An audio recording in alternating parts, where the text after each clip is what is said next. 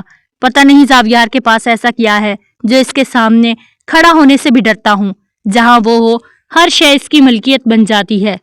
وہ ساتھ چھوڑ دے تو مٹی مقدر ہو جائے۔ تبریز خان کے چہرے پر خوف تھا۔ جلال اور وقاص کے چہرے سپاٹ تھے۔ 1-2 دن تک مار دو اس کو اور اس کی لاش جلا دو۔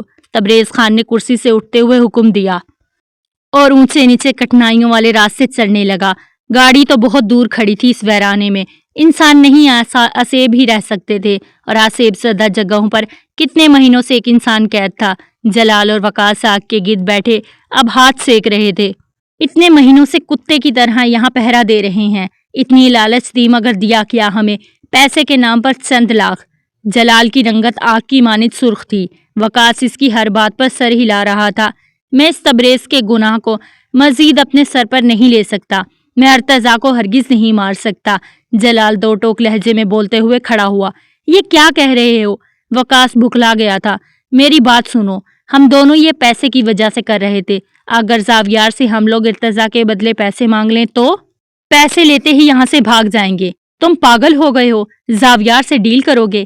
وقاص کی آواز لرزی تھی۔ جب اس کے بھائی کو مہینوں قید کر کے رکھ سکتے ہیں تو اس سے سودا کیوں نہیں؟ اپنے بھائی کے بدلے وہ لاکھوں نہیں کروڑوں دے گا، ہمیں کروڑوں۔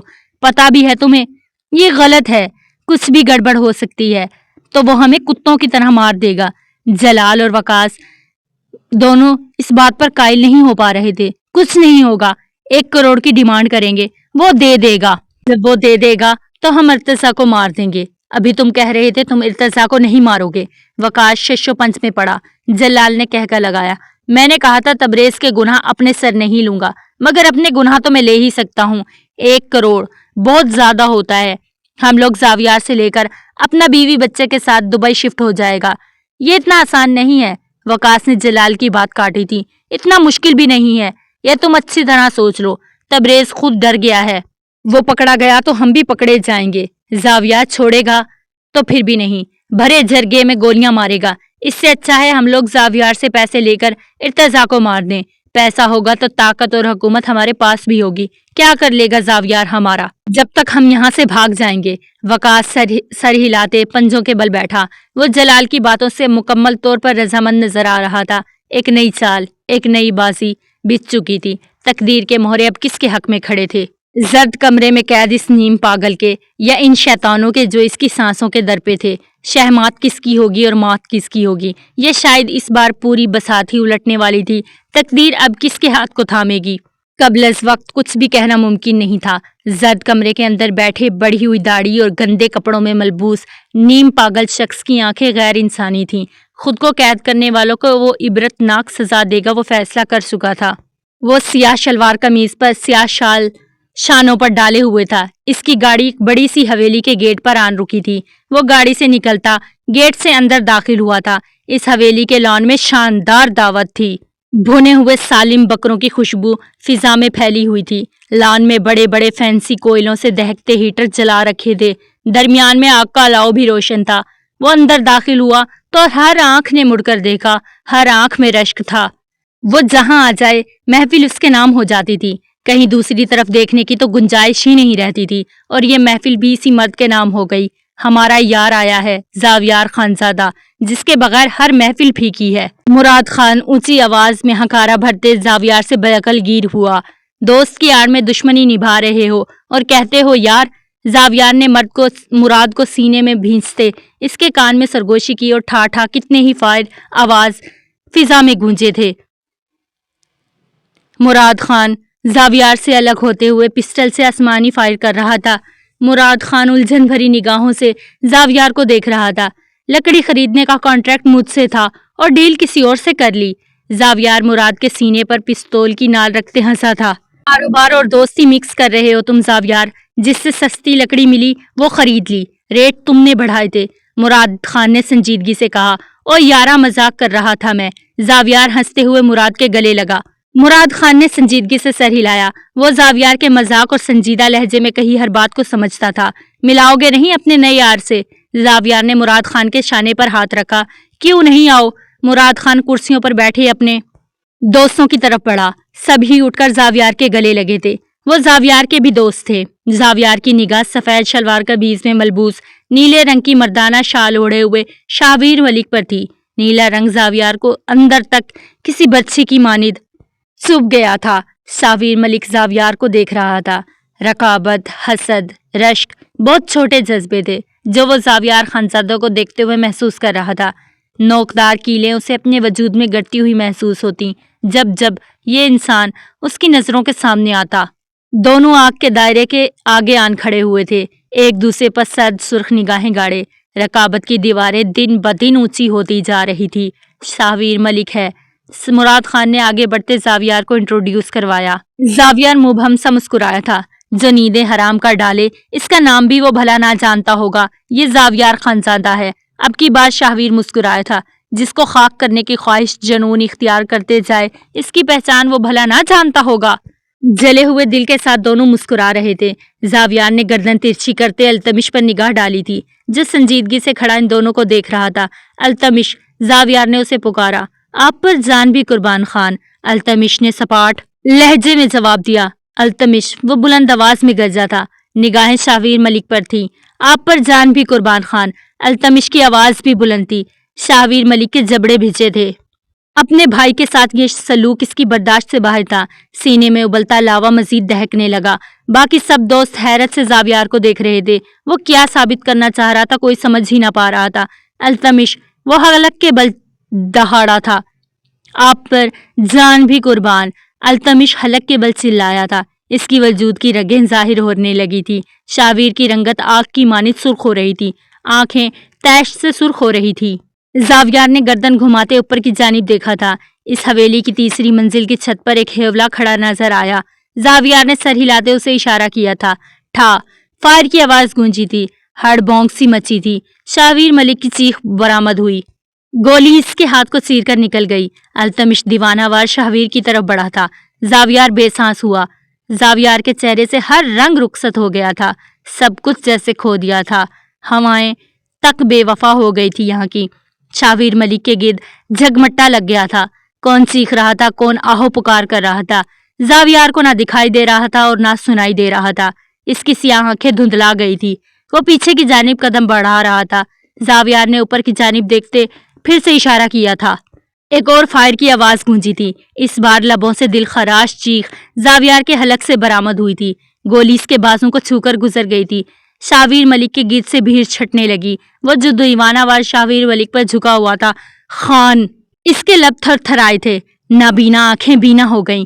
ہواؤں میں وفا لوٹ آئی۔ سیاہ لباس والے مغرور مرد کے چہرے پر گئے ہر رنگ لوٹ آئے تھے۔ بہاریں اسی مرد کی ہو گئی تھی۔ التمش بھاگتے ہوئے زاویار کی طرف بڑھا تھا۔ وہ زاویار کو اپنی مضبوط باہوں میں جکڑے اس کے بازو پر اپنا ہاتھ رکھے ہوئے تھا۔ التمش کی سفید قمیض جو پہلے ہی رنگدار تھی مزید رنگدار ہونے لگی۔ اسی لان میں آگ کے گرد دو مرد درد سے چور ایک دوسرے کو سرخ آنکھوں سے دیکھ رہے تھے۔ درد ایک سا تھا، زخم بھی ایک سا تھا۔ سرخ آنکھوں میں ایک ہی پرچھائی، نیلی آنکھوں والی عورت کی، جس کے لیے وہ دونوں جان بھی دے سکتے تھے۔ شاہویر کے بازو میں گولی پیوست تھی۔ وہ زیادہ زخمی تھا۔ سب کو ہی یہاں آئے ہوئے مہمان کی فکر تھی۔ اسی شخص کے گرد زیادہ بھیڑ تھی۔ زاویار کے گرد ایک ہی شخص تھا جو اس کے لیے پوری دنیا تھا۔